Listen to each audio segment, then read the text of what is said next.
Hello and welcome to a SysDem walkthrough on entering Tier 1 supports. Um, Today we're going to be walking through the Tier 1 support entry form and modeling a couple of sample Tier 1 entries. So we'll start here in SysDem. We're logged in. We're in the My Caseworthy tab. And if you come over to the left-hand side and see Tier 1 supports, we click there, and that brings us to the page where we can review our previously entered Tier 1 supports and add a new one. So since this is a brand new support, we're going to add a new support form. First thing when you enter the form, double check and make sure that your school year is updated to the current school year. It should default that way, but it doesn't always. And then make sure that you're providing the support for the school that you're actually working in. Starting at the top here, we'll look at the dates. For Tier 1 entries, we have an opportunity to enter a date range. So if a support happens on just one day, it's one activity like a back to school night or an open house or a block party, then the beginning and end date will be the same date. But if the Tier 1 happens multiple times over the course of a week or over the course of a month or a year, you can adjust the end dates to be the range, the beginning date being the earliest day that it was available and the end date being the latest day it was available. We're going to start doing a Tier 1 entry for an attendance incentive that is pushed into classrooms where we visit different classrooms each day and deliver an attendance presentation and reward perfect and improved attendance for that classroom. So let's say that this support initially starts happening over 1 week. So the beginning is the Monday and the end date is Friday.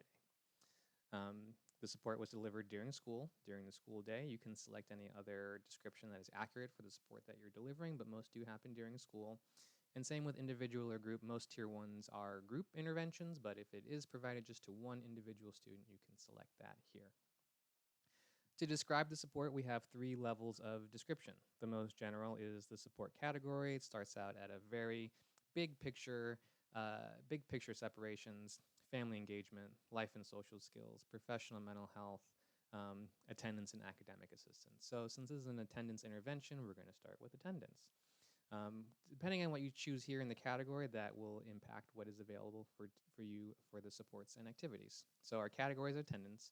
Our support is either attendance incentives, attendance outreach, attendance interventions.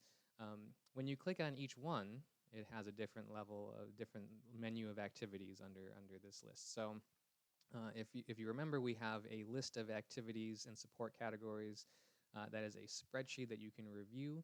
That'll give you a better visual of where all the categories are, but once you're used to sort of sorting through the menus, you should be able to find and experiment to find your supports in general.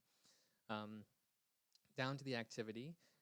For this activity, we're going to choose attendance challenge. I think perfect attendance raffle, attendance fairy could also be accurate descriptions, and that's the case with activities quite frequently.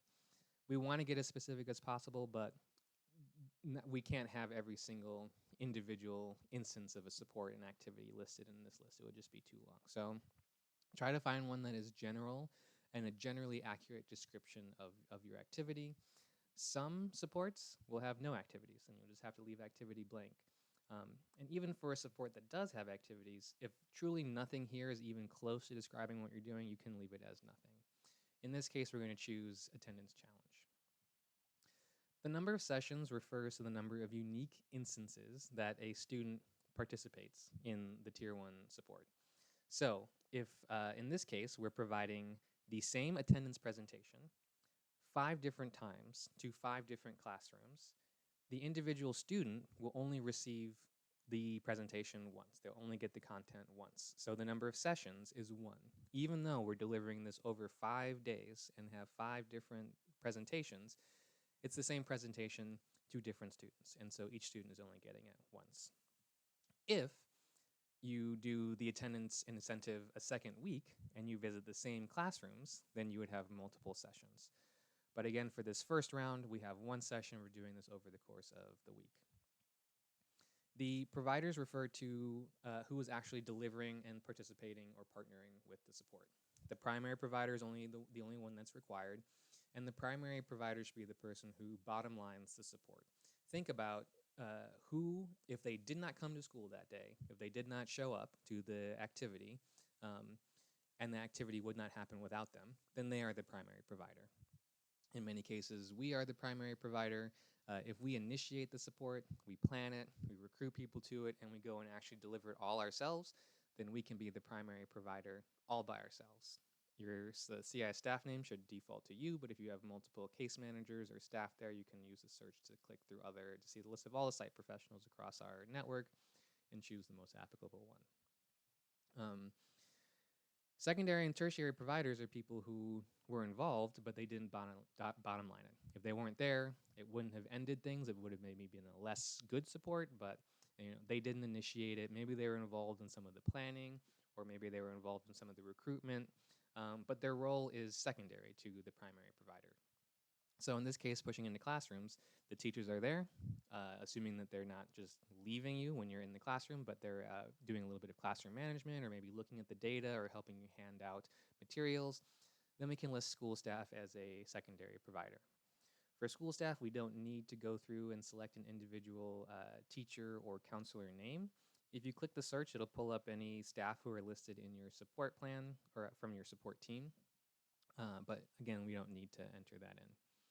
When it comes to community partners, a good example of a community partner is if you're brokering a support, you're bringing in a presentation or an assembly that you're not providing, you're not necessarily even attending, but a tertiary or a secondary provider is coming in to do that. So in that case, a school staff or community partner could be the primary provider with no other providers.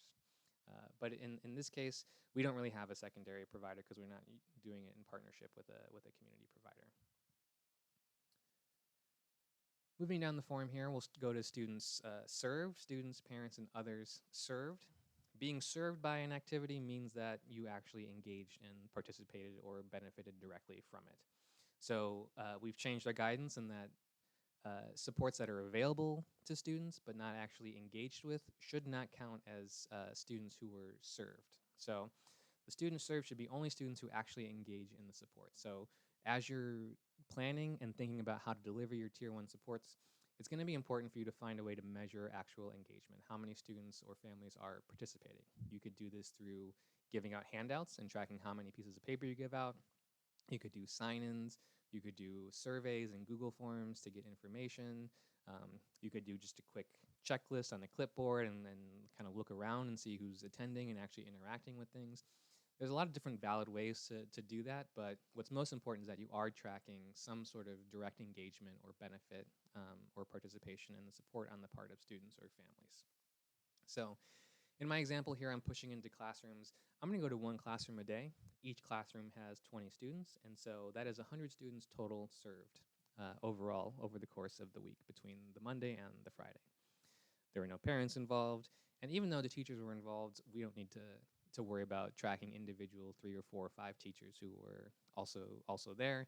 Again, they should be served if they're actually being benefited by the support. So something like a mental health assembly that is talking about mindfulness and everyone is doing the mindfulness, if the whole teaching staff is there, then you could include others served as the teachers. But in our example today, we're just serving the students. The teachers are not really participating in the support. Continuing down, we get to the number of hours. This is the total number of hours that you spend delivering the supports to the students, or the total the amount of time that a student participates in the support, sort of depending on how you're sort of structuring it or thinking about it. So in this case, we presented for not the whole class, but maybe half the class period, and so we're going to consider that 0.5. When we enter support hours, we should enter in quarter-hour increments. So 0.5 is 30 minutes, 0.25 would be 15 minutes, 0.75 is 45 minutes, and 1 with no decimal is a full 60 minutes or hour, and you can keep going up 1.25, et cetera, et cetera. So we'll go back to 0.5. And something I want to clock here is that as you enter in the number of support hours, the average hours per session also changes. This is important if you come back and edit a support, or if you are doing something that has multiple sessions where the same students are receiving the same presentation multiple times. when you update the sessions, the average hours per session will change too. So you have to edit the number of hours and the number of sessions together to make sure that your average stays the same. You have an opportunity to identify student participants. If you have case management in your building and you're tracking individual student level attendance, you should know if and which case managed students attended that support. But if you don't have case management, you can click no. If you weren't really tracking it at that level, something like an open house where you weren't necessarily monitoring every single student who entered, and you don't know if any case managed students attended, you could also select no. But in general, if you have case management and you're providing a tier 1, you should try to identify which case managed students participate. This is especially important because that tier 1 could be part of their support plan, right? It could be an additional support hour or additional time that you're logging with that student. You want to get credit for that. And so whenever possible, please identify student participants. The final part of the support entry form are the notes. Entering support notes is more than just giving us a general description or title of the event. We can call this, attendance awareness presentation. Forgive my typing here.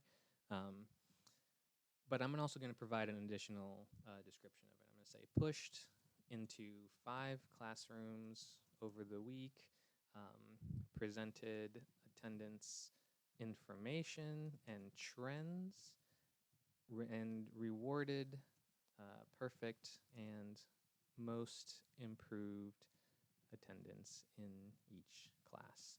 So that gives us a little bit more detail. If we just put attendance awareness presentation, it could be a million different things. We don't know. So giving a little bit more detail helps you remember what it was that happened during the support, gives your program manager insight into that. And if at the data level, at the data team level, if we're looking at supports, this can help us sort of sort out maybe how to classify or count this support differently. So our support notes are in there. Since we selected yes to identify student participants, we don't see a save button, we just see close and add students. Add students, the purple buttons, will save and move us to a new screen to add students. If you click close here, you would potentially lose the data that you've already entered. So purple buttons are for saving, blue buttons are for closing and moving forward. When we click add students, the core of the tier 1 support entry saves. So we see our categories, we see our sessions, our hours, and the beginning and end dates. And then we're presented with a list of all the students case managed at this building. Depending on what building you said the support happened at, it will pull the caseload currently for that entire building. So to select individual students, click on the check mark.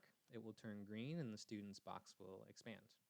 For each student, you can edit the beginning and end date of the support, you can edit the number of sessions, and you can edit the number of hours that they attended. So let's say in this case, each of these students was in a different classroom. They're in a different grade, let's say. So on Monday, we visited Miss Wendy's classroom, and we saw Abriana.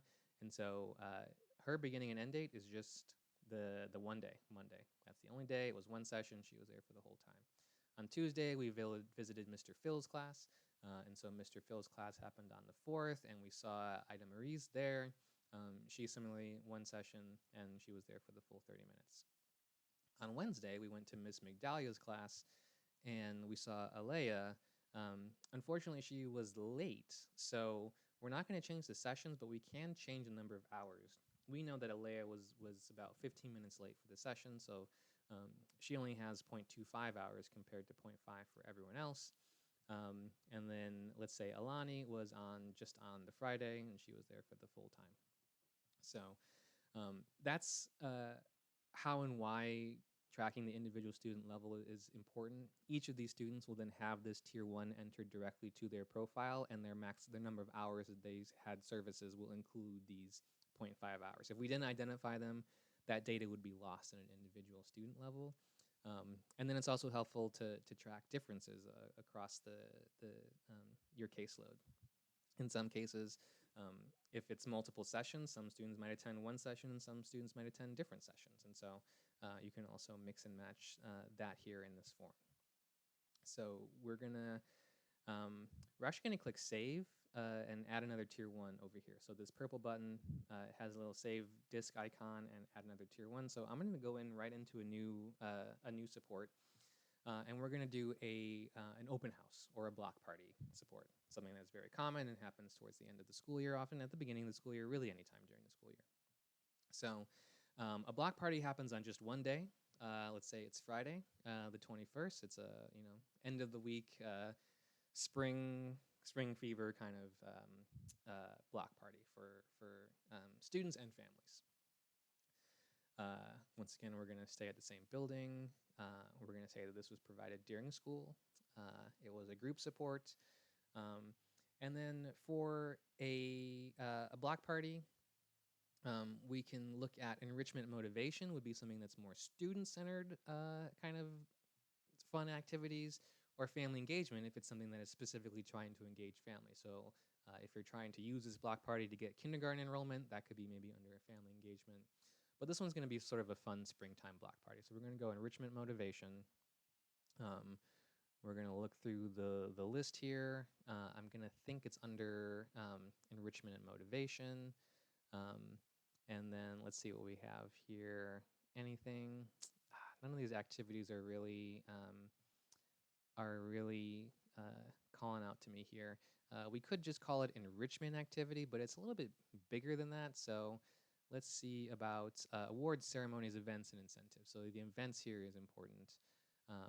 Here we have now Student of the Month. We have Cost to Cover, Ready, Set, Graduate, Acts of Kindness Month.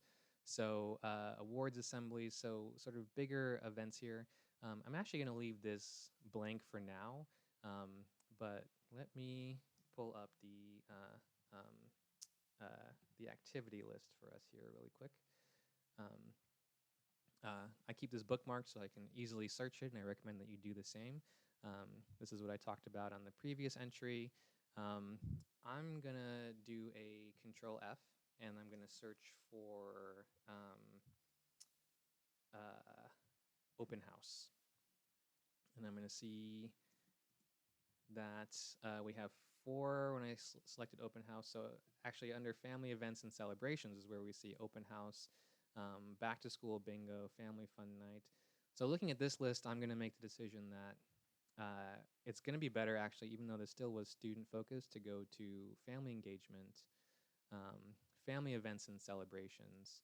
And then we have some, family fun nights, some leadership days, some math and literacy nights, some open house, parent lunch.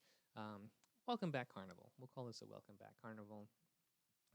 The sessions, just one session, just happened only one time, so no worries there. So for this type of support, who initiated this? If truly there was no inkling of any sort of open house or back to school night or any sort of big block party happening, and you were the one who originated it, then it will be CIS staff, will be the primary provider. In most cases, I would say back to school nights, these are things that are typically on the school calendar, and so we might have a supplemental role in it, but we're probably not the primary provider. So if it's something that is primarily organized across a team at the school or committee at the school, we can put school staff as the primary provider. If we had our own table and our own role and our own contribution to that, like we were handing out backpacks or school supplies, then we can list ourselves as a secondary provider. And then if we brokered ourselves a new community partner to also attend this, we can include that community partner here. So let's say that we got Community Bike Works to come out for this because it's springtime. I'm going to search community in our provider list, and we'll see Community Bike Works. I'm going to click them there. So this is something that the school planned and was on the school calendar. We were handing out school supplies, and then we also invited Community Bike Works and made sure that they had an activity for the families who attended there. So down to service. Again, this is a back to school night, is available to the whole school, but how many students actually attended? Now, if it's huge and bustling and it's pretty clear that the entire student body was walked supervised from the school building to the location of the block party, then still we wouldn't really put the whole school was served unless we could track that every individual student in the building did come to our table or participated in one or more of the tables. So again, in this kind of situation, you want to be having some sort of way to track how many students are engaging in the support in a meaningful way. So it is a whole school support. There were a lot of students there. Let's say that we had, little sign-in sheets at each table, and so we collected at the end of the day all the sign-in sheets, and we could deduplicate and figure out that 450 students came through. We also saw 100 parents who came by. They also signed in different ways. So we'll go ahead and enter that. The support hours would be, again, the amount of time dedicated to the support overall. Something like this, at back to school nights, students and families will often be there for maybe an hour or 2 hours, depending on how much programming is there. So let's go big and say that there was 2 hours of programming, so they were there for the full 2 hours. Because we tracked, sign-ins or something that we could identify student participants. For the sake of time here, I'm just going to select no. And we're going to call this Spring Carnival, Spring Fun Carnival, organized by the school. School provided food and entertainment. CIS hosted a table and gave out school supplies. CIS brought in Community Bike Works to do a hourly bike giveaway. So that just a brief kind of description overall of what's happening there. And now we'll click save, and it brings us back here. So we could still, it's saved now. We could edit it. We can add another tier 1, or we can close to go back to our tier 1 page. Here these are all the tier 1s that I've entered today, and this is the training system, so everything is made up here. When you're at this page and you select your school, it should search and pull up all of your supports that have been offered for the year during that school. So let's say, I did this attendance challenge. Time goes on, and I want to edit it. Like, I do the same push, the same presentation to the same classrooms, maybe an extra 2 classrooms. Like, I decide to go into some of the special classrooms this time and talk about attendance, so I'm getting more of the student body covered. Rather than making a brand new support entry, we're going to actually go in and edit our existing support entry. So I'm going to go in here, and you can click the 3 vertical dots. You can delete a service. You can also restore deleted services. If you delete something in panic, you can always restore it. In this case, I'm going to click edit. And so I did the same attendance challenge going into the classrooms for a second week. It was actually the same week that we had this spring carnival. So the beginning date is the earliest date that was available, so that's the 3rd. And now the end date is going to be the 21st, because students could have participated anytime between the 3rd all the way through to the 17th, 18th, 19th, 20th, and 21st. So because I'm adding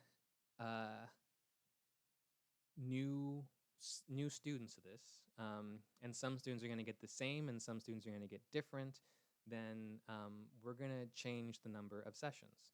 So a lot of the students are going to get the same presentation, the same rewards, but different students will get the perfect attendance, et cetera, et cetera. So in this case, I'm going to update the number of sessions. The provider stays the same, but now I'm going to add, I served 2 other classrooms. I went to an art classroom and also to a computer science classroom that day. Each had 20 students, so I'm going to be up to 140 students. So the same 100 from the last time, I just added an additional 40. And then because I added a new session, my total hours is creating a average session of length of 0.25. I want this still to be 0.5, so the total number of hours is now going to be 1. Because for the students who received the support 2 times, attended both sessions, they got 1 hour total of support. I'm going to keep the students identified here. We're going to say repeated for a second week starting March 17th. Okay, so we can update the note, give a little bit detail that we're coming in here. As I sometimes do this when I come in, but you can give your, put a little dash in your ID to say that you were the one who came in and edited and made that change. You don't have to do that, but I do when I do. If I go in and edit a note, I always put myself in there. And the last thing we'll look at here is the student level attendance. So some of these students attended multiple sessions. So let's say this student had 2 sessions. And this student also was there both days, so they both had 2 sessions. So now their maximum hours is 1. So I can up this up. So this student is going to get 1 hour full of support now tagged to them because they attended for 2 sessions. Alea, because she was late for the first session, she's just going to get 0.75 support hours because she was there for the full time for the second session, but the first session she was only there for 15 minutes. So we're at 45 minutes total service for her.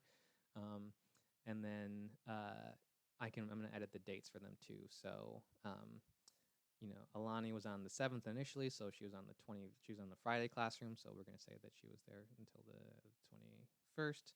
And Alea was here on the 19th, so we'll keep the dates the same. And then I'm going to add a new student. This student attended just on this Tuesday. This was a new student, one of the art students or something that I attended. So she was there for just 1 session, Adelaide, and she gets her 0.5 hours. And so now our student level attendance is accurate, our support is accurate for the update, and we can click save. Oh, and then this is great. We're actually told that this is outside of Adelaide's enrollment dates. So her enrollment begin date was the 29th of August, but she was actually exited in November. So clearly this was an oversight on me clicking through this, but let's say this happened. I could unclick them. Let's find a student who was enrolled for this time. This is a student whose enrollment end date is opened.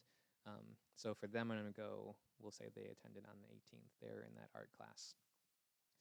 So that's a great reminder to always remember the enrollment beginning and end dates for the individual students. You should not tag a support to a student if it's outside their enrollment dates, if they attended outside of their enrollment dates. Sometimes a student can come on the caseload midweek and they were not on the caseload on Monday, but they were on Friday, and we want to treat them like a case managed student. So we say that they participated in the support, we identify them at a student level, but then eventually you're going to get an email from me saying, hey, there's a list of students. This is a student who has supports outside of their enrollment date, and you'll have to go in and fix it. So just pay attention to the enrollment begin dates and end dates with students when you're adding them to Tier 1 or batch Tier 2, 3 supports. I'm going to try to save this again, and it saves correctly. And so now we're going to see that this attendance incentive jumps up, moves up in the chronological list here because it ends now as late as the 25th. There's kind of multiple here, but actually it might be this one. Yeah, it might be this one. So this one, it moved up from down here to show the end date of the 21st. And so this is accurate. And that is how you enter a Tier 1 support. As always, please visit the data newsletter or go directly to Google Drive to find data resources. In there, under the school-wide supports, under system and school-wide supports, you'll find our fidelity and quality guide for Tier 1 supports, which will kind of walk you through what the basic fidelity indicators are, and then how we're talking about quality and things that we want to see out of the supports and how they're entered. You can get a reminder there. That is also where you'll be able to find the activity list, which is updated each year. So go ahead and visit that newsletter, and good luck entering Tier 1 supports.